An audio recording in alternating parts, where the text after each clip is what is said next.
Hello everyone. Today we are here to study our chapter 4 from class 9th English Moments book, and the title of the chapter is In the Kingdom of Fools, written by A.K. Ramanujan. So the title shows In the Kingdom of Fools. Kingdom means जो हमारा राज्य होता है और fools जो मूर्ख हैं. तो मूर्खों के राज्य में ऐसा क्या हुआ, क्या स्टोरी है, देखिए वो हम स्टार्ट करते हैं. It is believe that fools are so dangerous that only very wise people can manage them. ऐसा माना जाता है कि जो मूर्ख होते हैं वो बहुत ख़तरनाक होते हैं, उन्हें मैनेज सिर्फ बुद्धिमान लोग ही कर सकते हैं. Who are the fools in this story, what happens to them. अब इस स्टोरी में कौन फूल्स हैं और उनके साथ क्या होता है, चलिए देखते हैं. इन द किंगडम ऑफ फूल्स के राज्य में both the king and the ministers were idiots. King और जो उसका मिनिस्टर था, मंत्री थे, इडियट थे, मूर्ख थे. They did not want to run things like other kings. वो वैसे चीज़ों को चलाना नहीं चाहते थे जैसे कि बाकी राजा चलाते थे. So they decided to change night into day and day into night. तो उन्होंने क्या डिसाइड किया कि हम दिन को रात में बदल दे देते हैं और रात को दिन में बदल देते हैं. They order that everyone should be awake at night. अब उन्होंने पूरे राज्य में अपने क्या कर दिया, ऑर्डर दे दिया कि हर कोई रात को जागेगा. टिल देयर फील्ड्स, टिल मतलब जो कल्टिवेट करते हैं लैंड को, बीज बोते हैं, खेतों में काम जो होगा वो रात को होगा. Run their business only after dark, और जब बिल्कुल अंधेरा हो जाए तब बिजनेस स्टार्ट होंगे. And go to bed as soon as the sun came up, और जैसे ही सूरज निकल जाए सब सोने चले जाए. तो उन्होंने ये ऑर्डर कर दिया सारे अपने किंगडम में. Anyone who disobeyed would be punished with death, और जो कोई इस ऑर्डर को नहीं मानेगा उसको सज़ा दी जाएगी मौत की. The people did as they were told for fear of death. अब लोग वैसा ही करने लगे जैसा कि उन्हें कहा गया, क्योंकि सबको मौत का डर था. The king and the minister were dilated at the success of the project. King और उसका जो मंत्री था बहुत खुश थे अपने इस प्रोजेक्ट को सक्सेसफुल देखने में कि हाँ सब लोग उनकी बातें मान रहे हैं, काम वैसे ही चल रहा है जैसे वो चाहते हैं. तो one day a Guru and his disciple arrived in the city. एक दिन क्या हुआ, गुरु और उसका जो शिष्य है वो सिटी में आते हैं. It was a beautiful city. बहुत अच्छी जगह थी, बहुत सुंदर सिटी थी. It was broad daylight. अच्छा दिन निकला हुआ था. But there was no one about. लेकिन आसपास चारों तरफ कोई नहीं था. Everyone was asleep. सब सो रहे थे.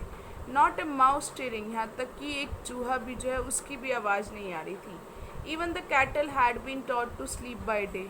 यहाँ तक कि जो घरों में कैटल्स, गाय भैंस वगैरह होती हैं रखी हुई थी, उनको भी सिखा दिया गया था कि दिन में सोना है. The two strangers were amazed by what they saw around them. दोनों अजनबी बहुत हैरान हुए जब उन्होंने अपने चारों तरफ ऐसे देखा. And wandered around town till evening. और शाम तक वो पूरे टाउन में घूमते रहे. when suddenly the whole town woke up and went about its nightly business. और जब अचानक से सब लोग पूरे टाउन में जाग गए और अपना रात का बिजनेस करने लगे, तो वो दोनों जो स्ट्रेंजर थे बहुत ज़्यादा हैरान हुए. The two man were hungry. वो दो लोग जो थे, दो आदमी थे, वो भूखे थे. Now that the shops were open. अब क्योंकि शॉप्स खुल गई थी, they went to buy some groceries. वो कुछ ग्रोसरी खाने पीने का सामान लेने चले गए, खरीदने गए. टू देयर एस्टॉनिशमेंट, बहुत ज़्यादा हैरान हुए, they found that everything cost the same. हर एक चीज़ की जो प्राइस है वो सेम है. अ सिंगल डूडू मीन्स वहाँ की करेंसी है, एक करेंसी, एक डूडू में वो सब कुछ, मतलब जो भी सामान लेना है सबकी कीमत एक डूडू. Whether they bought a measure of rice, चाहे उन्हें एक बार में मतलब जितना राइस लेना है, और ए बंच ऑफ बनाना, चाहे बनानास का बंच लेना है. इट कॉस्ट अ डूडू, उसकी कीमत एक डूडू ही होगी. The Guru and his disciple were dilated. गुरु और उसका जो शिष्य थे वो बहुत खुश हुए. They had never heard of anything like this. उन्होंने कभी ऐसी चीज़ नहीं सुनी थी. They could buy all the food they wanted for a rupee. जो भी उन्हें चाहिए था वो सब ₹1 में खरीद सकते थे. When they had cooked and eaten, जब उन्होंने खाना बना लिया और खा लिया, the Guru realized that this was a kingdom of fools and it would not be a good idea for them to stay there. गुरु ने ये रियलाइज़ किया कि ये जो किंगडम है, ये जो राज्य है, मूर्खों का है और ये बिल्कुल अच्छा आइडिया नहीं होगा कि वहाँ पर रहा जाए. This is no place for us, let's go. ये जगह हमारे लिए नहीं है, चलो चलें. He said to his disciple, गुरु ने अपने शिष्य से कहा. But the disciple did not want to leave the place, लेकिन वो डिसाइपल जो था, जो शिष्य था, वो नहीं जाना चाहता था उस जगह को छोड़ के. एवरीथिंग वॉज चीप हेयर, कि सारी चीज़ें सस्ती थी. All he wanted was good cheap food, जो उसे चाहिए था वो यही था कि अच्छा सस्ता खाना. The guru said they are all fools, ये सारे मूर्ख हैं. This won't last very long and you can't tell what they will do to you next. गुरु ने बोला ये ज़्यादा लंबे टाइम तक नहीं चलेगा और तुम नहीं बता सकते कि अगले ही पल वो तुम्हारे साथ क्या कर देंगे. But the disciple would not listen to the guru's wisdom, लेकिन जो शिष्य था उसने गुरु की जो बुद्धिमत्ता वाली बातें थी उनको नहीं सुना. ही वॉन्टेड टू स्टे, वो रुकना चाहता था. The Guru finally gave up and said, गुरु जो थे फाइनली हार गए और बोले कि डू व्हाट यू वांट, जो तुम्हें करना है वो करो. I am going, and left, और वो चले गए. The disciple stayed on, at his fill every day, bananas and ghee and rice and wheat, and grew fat like a street side sacred bull. अब वो कह रहे कि जो डिसाइपल था वो वहीं रुक गया और हर रोज़ वो पेट भर के खाता, बनानास खाता, केले, घी, राइस, अनाज, और वो कैसा हो गया, खा खा के उस मोटा हो गया, जैसे कि वे गली में घूमने वाला सेक्रेट पवित्र जो बुल होते हैं, बैल होते हैं, सांड होते हैं इतने बड़े बड़े से, वैसे मोटा सा वो हो गया खा खा के. One bright day a thief Brock into a rich merchants house. एक बार दिन के टाइम पर एक चोर जो था वो एक अमीर मर्चेंट व्यापारी के घर में दीवार तोड़ के घुसा. He had made a hole in the wall, उसने दीवार में छेद किया. एंड स्नीक्ड इन, और चुपके से अंदर चला गया. And as he was carrying out his loot, लेकिन जैसे ही वो अपना लूट का सामान लेके बाहर निकल रहा था, the wall of the old house collapsed on his head. उस घर की जो पुराने घर की जो दीवार थी वो उसके सिर पे गिर गई. And killed him on the spot, और उसे उसी जगह मार दिया. His brother ran to king and complaint. अब उस चोर का जो भाई था वो दौड़ के राजा के पास गया और कंप्लेंट करी. Your highness, when my brother was pursuing the ancient trade, a wall fell on him and killed him. वो कहता है कि जब मेरा भाई अपना पुराने पूर्वजों का काम, व्यापार को आगे बढ़ा रहा था, काम कर रहा था, एक दीवार उसके ऊपर गिर गई और उसे मार डाला. This merchant is to blame, इस मर्चेंट को ब्लेम करना चाहिए, अपराधी मानना चाहिए. He should have built a good strong wall, उसे एक अच्छी और मजबूत दीवार बनानी चाहिए थी. You must punish the wrong doer and compensate the family for this injustice.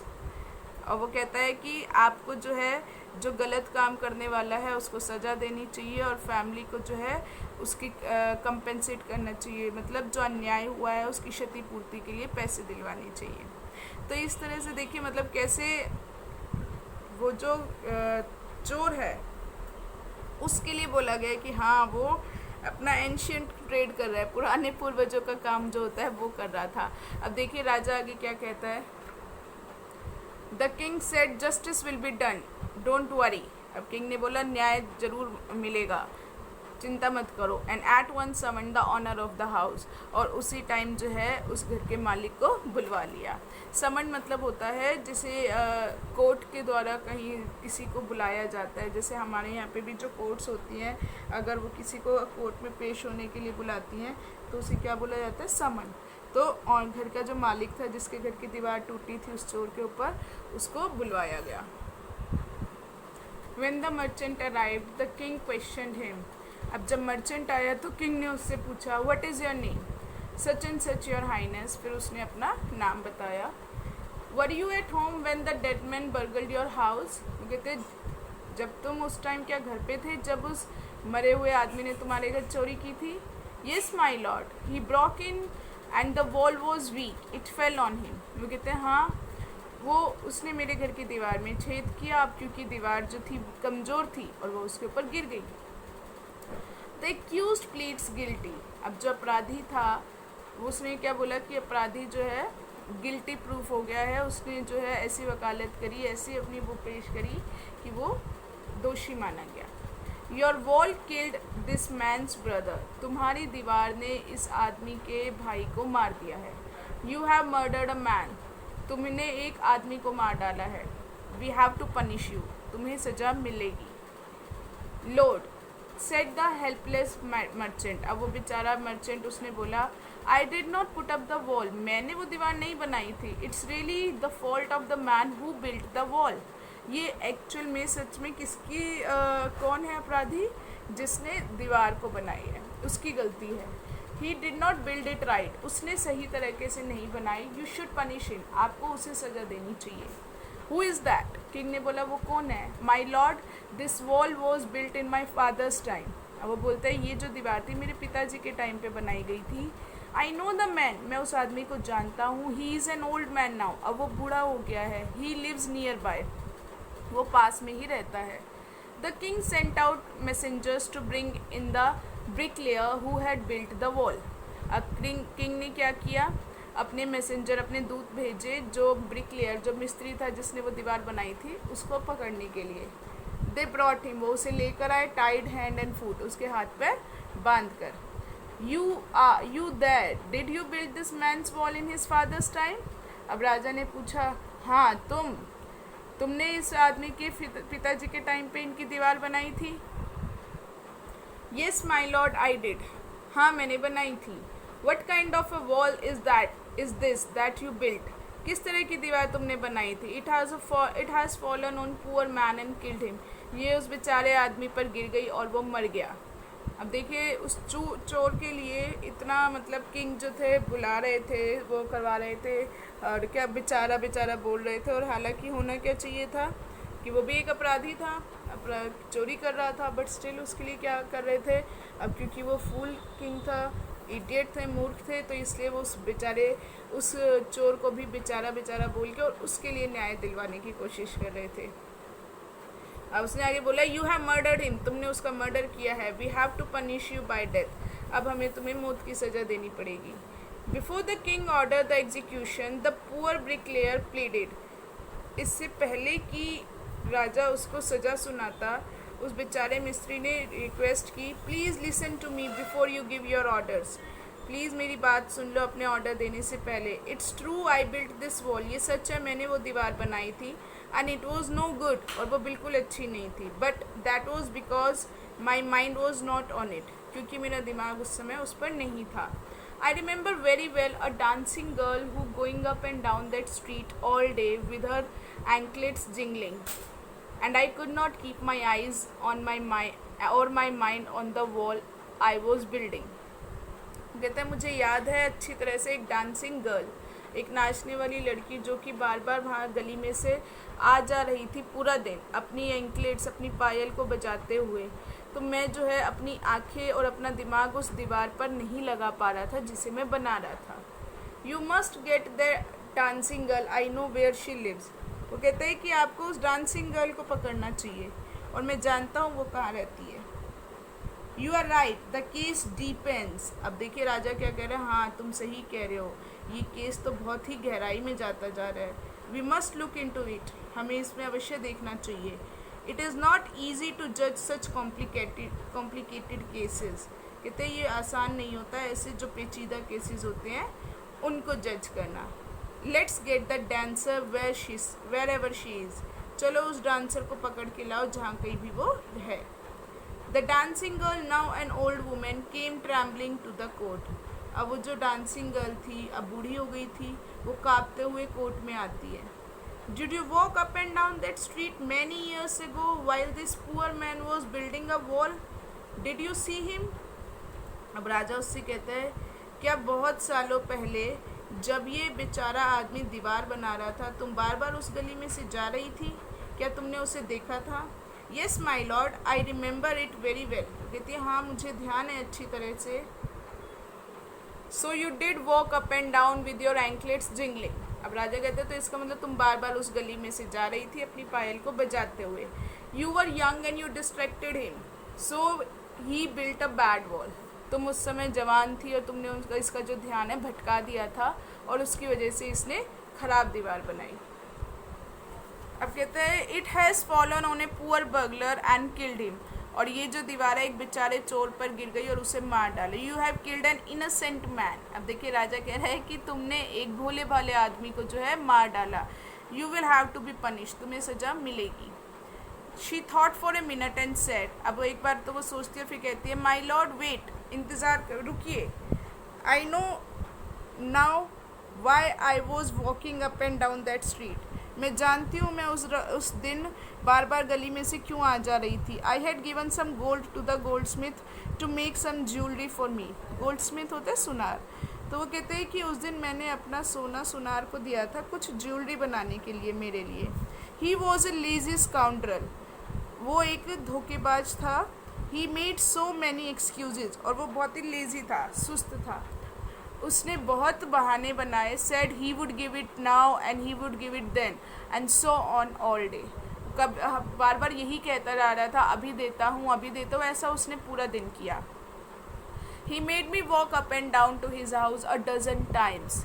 कहते उसने मुझे दर्जनों बार अपने घर के चक्कर लगवाए उस दिन. That was when this bricklayer saw me.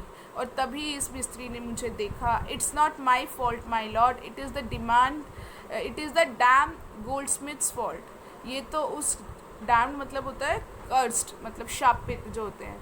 ये तो उस शापित गोल्ड स्मिथ सुनार का फॉल्ट है. Poor thing, she is absolutely right, thought the king, weighing the evidence. बेचारी लड़की बिल्कुल सही कह रही है, किंग ने सोचते हुए बोला, सारे गवाहों को देखते हुए. We have got the real culprit at last. अब राजा कहता है फाइनली हमें जो असली में जो गुनहगार है वो मिल गया है. Get the goldsmith wherever he is hiding at once. अभी के अभी उस सुनार को लेकर और जहाँ कहीं वो छुपा है. The king's bailiffs searched for the goldsmith who was hiding in a corner of his shop. अब किंग के जो बैलिफ्स होते हैं, कोर्ट के जो ऑफिसर होते हैं उनको बेलिफ्स बोला जाता है. तो कहते हैं किंग के जो ऑफिसर्स थे वो सुनार को ढूंढने लगे वो जहाँ पर छुपा हुआ था, अपनी ही दुकान पे कोने में छुपा हुआ था.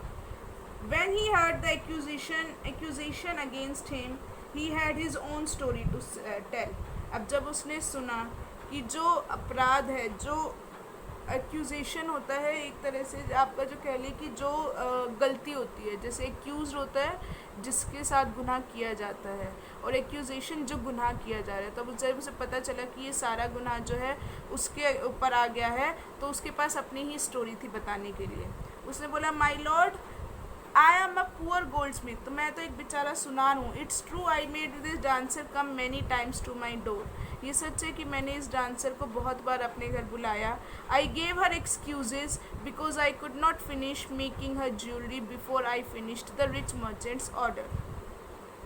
कहते कि मैं इसकी ज्वेलरी का काम ख़त्म नहीं कर पाया था क्योंकि पहले मुझे उस रिच मर्चेंट के ऑर्डर को पूरा करना था. They had a wedding coming. उनके घर में एक शादी आ रही थी उस रिच मर्चेंट के. They would not wait. अब वो जो था मर्चेंट था उसने इंतज़ार नहीं किया. You know how impatient rich man are. अब वो कहता है आपको तो पता है कि जो अमीर लोग होते हैं उनको बिल्कुल वेट नहीं करते हैं, वो बिल्कुल पेशेंट सब्र नहीं करते हैं. Who is this rich merchant who kept you from finishing this poor woman's jewelry? Made her walk up and down, which distracted this bricklayer, which made a mess of his wall. अब वो कहते हैं कि कौन है वो rich merchant जिसने तुम्हें इस बेचारी औरत की ज्वेलरी बनाने का काम ख़त्म नहीं करने दिया और इसे तुम्हारे घर के बार बार चक्कर लगवाए, जिससे कि ये मिस्त्री है इसका ध्यान भटक गया और इसने जो है बहुत ही बेकार दीवार बनाई. Which has now fallen on an innocent man. और जो एक भोले भाले आदमी पे गिर गई और वो मर गया. Can you name him. क्या तुम उसका नाम बता सकते हो. The goldsmith name the merchant. अब उस सुनार ने नाम बताया मर्चेंट का. And he was none other than the original owner of the house whose wall had fallen. अब देखिए ये कौन निकला ये मर्चेंट. ये वही ओरिजिनल जो रियल में उस घर का मालिक था जिसके घर की दीवार टूटी थी, वो वही मर्चेंट निकला जिसका नाम गोल्डस्मिथ ने बोला। तो अब सारी कहानी क्या हो गई, सारे जो प्रॉब्लम थी घुमा फिरा के फिर से उस मर्चेंट पर आ गई। Now justice had come full circle thought the king back to the merchant. अब राजा सोचते हुए दोबारा वापस से उस मर्चेंट को बुलवाया और कहा कि सारी कहानी जो है घूमकर यहीं आ गई है। When he was rudely summoned back to the court, he arrived crying. अब जब उसे गुस्से में दोबारा कोर्ट में बुलाया गया तो वो रोते हुए आया। It was not me but my father who ordered the jewelry. वो कहते ये मैं नहीं था, मेरे पिताजी थे जिन्होंने ज्वेलरी का ऑर्डर किया था। He is dead, I am innocent. वो अब मर गए हैं और मैं तो निर्दोष हूँ। But the king consulted his minister and ruled decisively. लेकिन किंग ने अपने मंत्रियों के साथ कंसल्ट किया और फिर निर्णय सुनाया। It's true your father is the true murderer. कहते ये सच है कि तुम्हारे फादर ही जो है सच्चे मर्डरर हैं। ही इज़ डेड, वो मर गए हैं। But somebody must be punished in his place. लेकिन अब उसकी जगह किसी और को तो मरना होगा। You have inherited everything from that criminal father of yours. तुमने अपने एक अपराधी पिताजी से सारी चीज़ें इनहेरिट की हैं, मतलब सब चीज़ें विरासत में ली हैं। His riches as well as his sins. उसकी अमीरी और यहाँ तक कि अब उनकी पाप भी तुम्हें ही मिले हैं। I knew at once even when I first set eyes on you that you were at the root of this horrible crime, you must die. राजा कहते हैं जब मैंने तो तभी पहचान लिया था जब मैंने पहली बार तुम्हें देखा था कि असली में तुम ही इस पूरे फसाद की जड़ हो। ये जो इतना डरावना अपराध हुआ है ये तुमने ही किया है, तुम्हें तो मरना ही पड़ेगा। And he ordered a new stake to be made ready for the execution. और अब क्या किया गया, उन्होंने एक नई स्टेक बनाने का ऑर्डर दे दिया उसको मारने के लिए। एग्जीक्यूशन होता है जो ऑफिशियली किसी को मारने का ऑर्डर दिया जाता है उसे एग्जीक्यूशन बोला जाता है। और स्टेक मतलब एक नई स्टेक एक तरह से कहते हैं जैसे एक स्टिक होती है जो इसका पॉइंट बहुत ज़्यादा शार्प होता है, तो वो क्या कहते हैं जैसे कि लेटा के जिस पे फिर उसके बाद वो जो स्टेक होती है जो भी क्रिमिनल होता है उसके अंदर घोंप दी जाती है वो स्टेक। तो कहते हैं कि ऐसे ही उसको जो है स्टेक बनाने का ऑर्डर दिया जाता है मारने के लिए। As the servants sharpened the stake and got it ready for final impaling of the criminal, it occurred to the minister that the rich merchant was somehow too thin to be properly executed on the stake.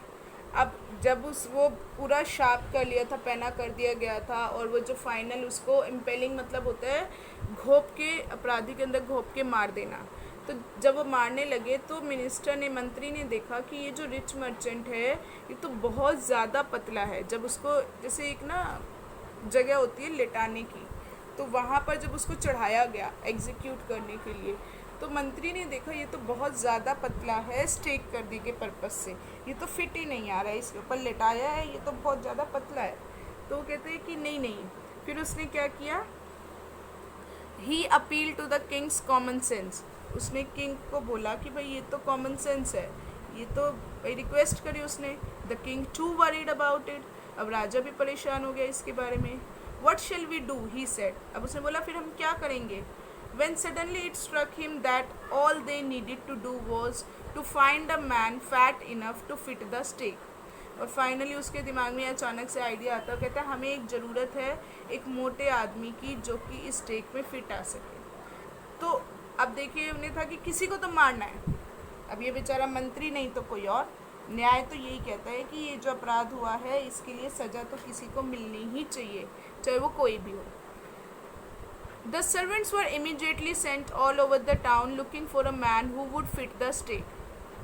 Servants को भेजा गया उसी time पूरे राज्य में घूमने के लिए कि एक ऐसे आदमी को ढूंढ के लाओ जो कि इस स्टेक के लिए बिल्कुल फिट हो। तो स्टेक मीन्स बेसिकली मैंने आपको बताया वो जहाँ पर वो अपराधी को लिटाते हैं और उसके ऊपर उसको मारते हैं, तो जो इस जगह पर फिट आ जाए उसको लेकर आने के लिए ऑर्डर दिया गया। And their eyes fell on the disciple who had fattened himself for months on bananas and rice and wheat and ghee. और उनकी नज़र उस शिष्य पर पड़ी जिसने अपने आप को मोटा कर लिया था कई महीनों से बनानास खा के, राइस, वीट और घी खाकर। What have I done wrong, I am innocent, I am अ सन्यासी, ही क्राइड। और वे चिल्लाया, मैंने क्या गलत किया है, मैं निर्दोष हूँ, मैं एक सन्यासी हूँ। दैट मे बी ट्रू, अब ये वो क्या बोलते हैं कि ये सच है, but it is the royal decree that we should find a man fat enough to fit the stake, they said and carried him to the place of execution. अब उन्होंने बोला कि हाँ ये सच हो सकता है कि तुम इनोसेंट हो, बट ये एक रॉयल डिक्री, डिक्री मतलब ऑर्डर, तो ये तो राजा के आदेश हैं। और क्या बोलते हैं, we should find a man, हमें एक ऐसे मोटे आदमी को पकड़ना है जो कि स्टेक पर फिट आ जाए। और वो उसे ले गए to the place of execution, जहाँ पर उनको सजा मिलनी थी। He remembered his wise guru's word, और वो उस टाइम अपने गुरु के शब्दों को याद करता है। This is a city of fools, जो उन्होंने कहा था कि ये मूर्खों का राज्य है। You don't know what they will do next, तुम्हें नहीं पता कि वो आगे क्या करेंगे तुम्हारे साथ। While he was waiting for death, जब वो अपने मरने का वेट कर रहा था, अपनी मौत का इंतज़ार कर रहा था, ही prayed to his Guru in his heart, उसने दिल में अपने गुरु को याद किया। Asking him to hear his cry wherever he was, और वो बोला कि जहाँ कहीं भी वो हैं उसकी पुकार सुने। The guru saw everything in a vision, अब गुरु ने अपनी दूरदृष्टि में सब चीज़ें देख ली। ही हैड मैजिक पावर्स, उनके पास जादुई शक्तियाँ थी। He could see far and he could see the future as he could see the present and the past, वो दूर तक का देख सकते थे, वो फ्यूचर का देख सकते थे, क्योंकि वो प्रेजेंट और पास्ट को भी देख सकते थे। He arrived at once to save his disciple, वो उसी टाइम आ गए अपने शिष्य को बचाने के लिए। Who had got himself into such a scrape through love of food, scrape मतलब होता है मुसीबत, जिसने अपने आप को मुसीबत में डाल लिया था सिर्फ इसलिए क्योंकि वो खाने का शौकीन था। As soon as he arrived, जैसे ही वो वहाँ आया, he scolded the disciple and told him something in a whisper, उसने अपने शिष्य को डांटा और उसको धीरे से कुछ बोला। Then he went to the king and addressed him, फिर वो राजा के पास गया और बोला, O wisest of kings, who is greater, the guru or the disciple? उसने बोला, ओ बुद्धिमानों के राजा, कौन बड़ा होता है, गुरु या उसका शिष्य? Of course the guru, no doubt about it. Why do you ask? अब राजा ने बोला, बेशक गुरु ही होता है, इसमें तो कोई शक नहीं है, तुम क्यों पूछ रहे हो? Then put me to the stake first, put my disciple to death after me. कहते तो पहले मुझे स्टेक पर चढ़ाओ, बाद में मेरे मरने के बाद मेरे शिष्य को चढ़ाना। When the disciple heard this, अब जब शिष्य ने ये सुना, he understood, वो समझ गया, and began to clamor me first, और वो clamor मतलब होता है loudly, और वो जोर से बोलने लग गया कि पहले मुझे, You brought me here first, तुम पहले मुझे यहाँ लेकर आए थे, Put me to the death first, not him, पहले मुझे मौत दो, मारो, ना कि इसे। The guru and the disciple now got into a fight about who should go first. अब गुरु और उसके शिष्य में आपस में लड़ाई होने लग गई कि पहले कौन मरेगा। The king was puzzled by this behavior. अब राजा बिल्कुल हैरान हो रहा था उनके बिहेवियर से। He asked the guru, उसने गुरु से पूछा, Why do you want to die? तुम क्यों मरना चाहते हो? We chose him because we needed a fat man for the stake. हमने इसे चुना था क्योंकि हमें एक मोटा आदमी चाहिए था स्टेक के लिए। You should not ask me such question. Put me to death first, replied the guru. अब गुरु ने कहा, मुझसे कुछ क्वेश्चन मत पूछो, बस मुझे जो है पहले मार दो। Why? There is some mystery here. As a wise man, you must make me understand. वो कहते क्यों, इसके पीछे भी कुछ रहस्य है। अब क्योंकि आप एक बुद्धिमान आदमी हो तो पहले मुझे बताओ और समझाओ सारी बात। Will you promise to put me to death if I tell you? asked the guru. अब गुरु ने कहा कि पहले प्रॉमिस करो, क्या तुम मुझे पहले मारोगे अगर मैं तुम्हें बता दूंगा? The king gave him his solemn words. अब किंग ने सीरियसली होके बोला हाँ। The guru took him aside. गुरु उसको साइड में ले गए, out of servants ear shot. जो वहाँ पे सर्वेंट थे उनके कानों तक ना पहुँचे बात, इसलिए एंड विस्पर्ड टू हिम, और उसको धीरे से बोला, do you know why we want to die right now the two of us? आपको पता है हम दोनों क्यों मरना चाहते हैं अभी हम दोनों? We have been all over the world,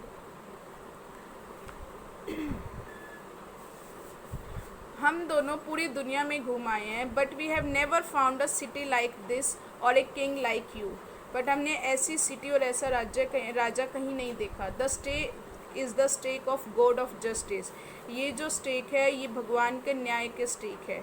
it's new, it has never had a criminal on it, ये नई है और इस पे अभी तक किसी अपराधी को नहीं मारा गया है इससे। Whoever dies on it first will be reborn as the king of this country. जो भी पहले इस स्टेक से मारा जाएगा वो इस कंट्री का राजा होगा अगले जन्म में। And whoever goes next will be the future minister of this country. और जो दूसरा मारा जाएगा वो उस किंग का मंत्री होगा इस राज्य का। We are sick of our ascetic life. हम अपनी सात्विक लाइफ से परेशान हो गए हैं। It would be nice to enjoy ourselves as king and minister for a while. तो हम दोनों के लिए अच्छा होगा कि हम राजा और मंत्री बन जाए थोड़े टाइम के लिए। Now keep your word, my lord, and put us to death. Me first remember. अब कहते हैं तो अब आप मुझे हमें मार दो और मुझे पहले मारना, आपको याद है ना। The king was now thrown into deep thought. अब राजा बहुत ज़्यादा गहरी सोच में पड़ गया। He did not want to lose the kingdom to someone else in the next round of life. और वो नहीं चाहता था कि वो अगले जन्म में भी अपना राज्य किसी और को दे। He needed time. उसे टाइम लगेगा। So he ordered the execution postponed to the next day and talked in secret with his minister. तो उसने जो है आदेश दे दिया कि ये जो सज़ा है अगले दिन पे टाली जाती है और अपने मिनिस्टर से जो है सीक्रेटली बात करी। It is not right for us to give order the kingdom to others in the next life. कहते ये बिल्कुल ठीक नहीं होगा कि हम अपना राज्य जो है अगले जन्म में के लिए किसी और को दे दें। Let's go on the stake ourselves and we will be reborn as king and minister again. कहते तो हम ही स्टेक पर चढ़ जाते हैं और अगले जन्म में हम ही राजा और मंत्री बन जाते हैं दोबारा से। Holy men do not tell lies, he said, and the minister agreed. अब उसने बोला कि जो पवित्र लोग होते हैं वो कभी झूठ नहीं बोलते और मिनिस्टर भी मान गया। So he told the executioners, तो जो सज़ा देने वाले थे, जो उन्हें मारने वाले थे, उन्होंने उसको ऑर्डर दिया, We will send the criminals tonight. हम रात को ही अपराधियों को भेजेंगे। When the first man comes to you, जब पहला आदमी तुम्हारे पास आए, put him to death first. पहले उसे मारना। Then do the same to the second man. और फिर जो दूसरे नंबर पे आए फिर उसको मारना। Those are my orders. यही मेरे ऑर्डर हैं। Don't make any mistake. कोई गलती मत करना। That night the king and his minister went secretly to the prison, released the guru and the disciple, disguised themselves as the two, and as arranged beforehand with loyal servants, were taken to the stake and promptly executed. अब उस रात जो राजा और मंत्री था वो चुपचाप से जेल में गए, गुरु और उसके शिष्य को छुड़ा दिया और अपने आप को उन्होंने उनके भेष में बदलकर और पहले से ही जो उनके ईमानदार जो सर्वेंट थे उनको अरेंज किया गया था, तो उन दोनों को ले जाया गया स्टेक पर और जैसा उन्हें कहा गया था वैसे ही उनको मार दिया गया। When the bodies were taken down to be thrown to crows and vultures, the people panicked. और जब उन बॉडीज़ को वहाँ पर जहाँ पर लिटा के मारा गया था वहाँ से उतारा गया ताकि उनको कौवों और गिद्धों को खाने के लिए फेंका जाए, तो सारे लोग जो थे परेशान हो गए। They saw before them the dead bodies of the king and the minister. उन्होंने अपने सामने राजा और मंत्री की डेड बॉडीज़ देखी। The city was in confusion. पूरा राज्य जो था, शहर जो था, कंफ्यूज हो गया। All night they mourned and discussed the future of the kingdom. पूरी रात वो विलाप करते रहे, रोते रहे और अपने फ्यूचर के राज्य के फ्यूचर के बारे में डिस्कस करते रहे। Some people suddenly thought of the guru and disciple and caught up with them as they were preparing to leave town unnoticed. कुछ लोगों को अचानक से गुरु और उस शिष्य की याद आ गई और वो उनको पकड़ने के लिए गए जिस टाइम पे वो उस टाउन को बिना किसी को बताए छोड़कर जा रहे थे। We people need a king and a minister, said someone. किसी ने बोला कि हमें राजा और मंत्री चाहिए। Others agreed. बाकी भी बोले। They begged the guru and the disciple to be their king and minister. उन्होंने गुरु और शिष्य से प्रार्थना की कि आप ही हमारे राजा और मंत्री बन जाइए। It did not take many arguments to persuade the disciple. अब शिष्य को समझाने के लिए तो ज़्यादा टाइम नहीं लगा, but it took longer to persuade the guru. लेकिन गुरु को टाइम मनाने के लिए टाइम ज़्यादा लगा। They finally agreed to rule the kingdom of foolish king and the silly minister. Finally वो मान गए वो मूर्ख राजा और मंत्री के किंगडम को संभालने के लिए, on the condition that they could change all the old laws. लेकिन इस शर्त पर कि वो पुराने सारे नियमों को बदल देंगे। From then on, night would again be night and day would again be day. और उस दिन के बाद से रात रात की तरह होने लग गई और दिन दिन की तरह। And you could get nothing for a डूडू, और कुछ भी जो है एक डूडू का आपको नहीं मिल सकता था। It became like any other place, और ये जो है बाकी और राज्यों की तरह हो गया था।